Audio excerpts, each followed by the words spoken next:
అయితే ఆ, నేను నీ శత్రువులను నీ పాదములకు ఉమ్, పాదపీఠముగా చేయి వరకు నా కుడి పార్శ్వమును కూర్చుండుము అని దూతలలో ఎవని గూర్చి అయినా ఎప్పుడైనాను చెప్పానా? ఈ దూతలు ఎవరు? చదువు. వీరందరూ ఈ రక్షణ దూతలందరూ, వీరందరూ, ఈ దూతలందరూ, ఈ దూతలందరూ, ఈ దూతలందరూ రక్షణయను స్వాస్థ్యము పొందబోవు. వారికి అంటే మనకి పరిచారము చేయుటకై ఆ పంపబడిన సేవకులైన ఆత్మలు కారా? ఆహా, వాళ్ళు ఆత్మరూపులుగా ఉన్నారు మన చుట్టూ, అందుకు కనపడరు. ఏ రూపంతో ఉన్నారు? ఆత్మరూపులై ఉన్నారు. ఆత్మలు మనల్ని అటాక్ చేయకుండా సేవ్ చేస్తూ ఉన్నారు. కనపడమంటే చెప్పు, ప్రార్థన చేసుకో, కనపడతారు. ఇంకప్పుడు నీకు ప్రశాంతత ఉండదు. దేవునికి స్తోత్రం. వద్దులేని ఆయన కనపడకుండానే కాపలాగా మనం. ఎంతటి ఆధిక్యత, ఏమిటా విలువ? ఇదే విలువ. ఇప్పుడు వాడు తులువనైనా ఇంత విలువ. ఏం విలువ అంటే అక్కడ ఉంది నీకు విలువ. ఈ లోక రాజ్యము, ఈ లోక రాజ్య సంబంధులు నిన్ను గుర్తించకపోవచ్చు, గౌరవించకపోవచ్చు, గణపరచకపోవచ్చు, తిట్టొచ్చు, దూషించవచ్చు, ఇబ్బంది పెట్టవచ్చు, చాలా తేలిగ్గా నిన్ను మాట్లాడవచ్చు. కానీ నీ ఆధిక్యత వాళ్ళకి తెలియదు. విశ్వాన్ని ఏలేటువంటి దేవుని కొడుకు, కూతురు నువ్వన్న సంగతి వాళ్ళకి తెలియచావదో.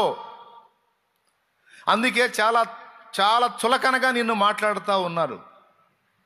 దేవుడు నవ్వుకుంటా ఉన్నాడు. దేవుడు నవ్వుకుంటా ఉన్నాడండి. ఎందుకంటే నువ్వెవరో ఆయనకి తెలుసు, దూతలకు కూడా తెలుసు. ఈ భూమి మీద ఉన్న దరిద్రులకు తెలియదుగా. దావీదు చిన్నతనాన్ని ఊహించండి. ఆడతా పాడతా రోడ్డు మీద తిరుగుతున్నప్పుడు వాళ్ళు వీళ్ళు, రే దావీదు ఇటారా అని ఆ పని ఈ పని చెప్పుంటారుగా. దావీదుకి చెప్పుండరా? పెద్దగా చెప్పండి. వాళ్ళు వీళ్ళు అరిచుంటారు కదా. ఫ్యామిలీ మెంబర్స్ కూడా దావీదుని చాలా చులకనగా మాట్లాడారు కదా. ఆఖరికి పెద్దన్న, నీకు మహా గర్వం రో, యుద్ధము చూచుటకే కదా నీవు వచ్చితివి, ఆ చిన్న మందని ఏం చేసితివి అన్నాడుగా పెద్దన్నయ్య. ఎవరు ఆయన పేరు? ఏం పేరు? ఎలియాబు. ఆయన కూడా తృణీకరించాడు. కానీ వాళ్ళకి తెలుసా, ఇశ్రాయేలున తరతరాలకు ఏలబోయే శాశ్వత వంశ వృక్షానికి మూల పురుషుడైన వాడిని వాళ్ళు తేలిగ్గా మాట్లాడుతున్నారని వాళ్ళకి తెలుసా? ఇశ్రాయేలు అనే దేవుని ప్రజ అంతటి మీద రాజై రాజై రాజై రాజై రాజై ఏలేటువంటి వాడు, ఇంచుమించు 40 ఏండ్ల పాటు ఏలేటువంటి రాజుని వాళ్ళు తేలిగ్గా మాట్లాడుతున్నారని వాళ్ళకి తెలుసా? తెలుసా? తెలిస్తే మాట్లాడతారా? ఈరోజు నిన్ను నన్ను తృణీకరించే వాళ్ళకి తెలియదు. మనల్ని తండ్రి ఎలా సిద్ధపరిచాడో, ఏ అంతస్తుకు ఉంచాడో, ఏ స్థాయిలో మనల్ని ఉంచబోతున్నాడో, ఎంత ఘనపరచబోతున్నాడో, రేపు ఆ ఘట్టములో, ఆ ఘడియలో, ఆ సన్నివేశంలో నిన్ను తృణీకరించిన వారందరూ చూస్తారు. అప్పుడు సిగ్గుతో తలదించుకుంటారు. అందుకే పాడుకున్నా, నీ స్థితి చూసి నవ్విన వారే సిగ్గుపడే దినమొచ్చేనులే. నీ స్థితి చూసి నవ్విన వారే సిగ్గుపడే దినమొచ్చేనులే. విడుదల సమీపించెను, నీకు వెలుగు ఉదయించును. విడుదల సమీపించెను, నీకు వెలుగు ఉదయించును. దేవునికి మహిమ, దేవునికి మహిమ. దేవుని ఇద్దరు కూడా రక్షణ పొందాలని ఎంత తప్పించానో.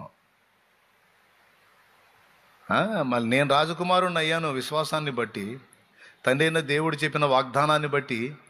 మరి నా పిల్లలు కూడా కావాలిగా. మరి రక్షణ పొందకుండా దేవుని సువార్త నిర్లక్ష్యం చేస్తే వాళ్ళు అవుతారా? రాజకుమారులుగా నరకపాత్రులు అవుతారు.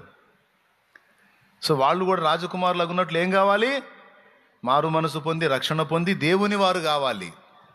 అలా వాళ్ళు సిద్ధపడి ముందుకు వచ్చినప్పుడు నా హృదయంలో ఆనందం అంతింత కాదు. దేవునికి మహిమ కలుగును గాక. మళ్ళా నేను బలవంతం పెట్టకూడదు. బలవంతం పెడితే ఒకసారి కాదు 100 సార్లు మునుగుతారు నీళ్ళలో. కర్ర తీసుకున్నానంటే మునగరా? ఎవడు ఇచ్చే పని కూడా లేదు, వాడే మునుగుతాడు. పోయి కర్ర తీసు, రై ఓ నీళ్ళ మునిగిపో అంటే కర్ర చూపిస్తే రాడే మునుగుతాడు, పోయి 10 సార్లు 100 సార్లు మునుగుతాడు. కానీ అది రైట్ కాదు. వానికే తెలియాలి తాను పాపినని.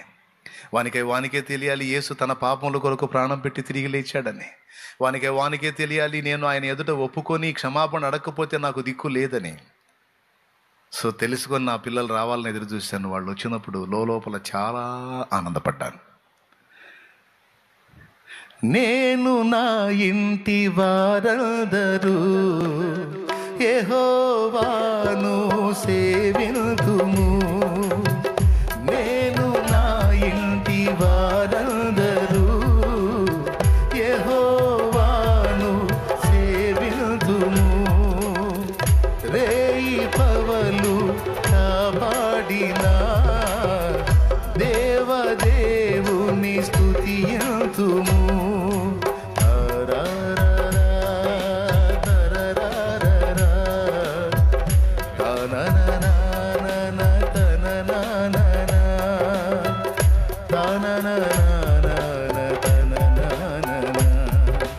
ఆనంద గీతాలు నే పాడుచు యేసయ్య సన్నిధి నే చేరనా.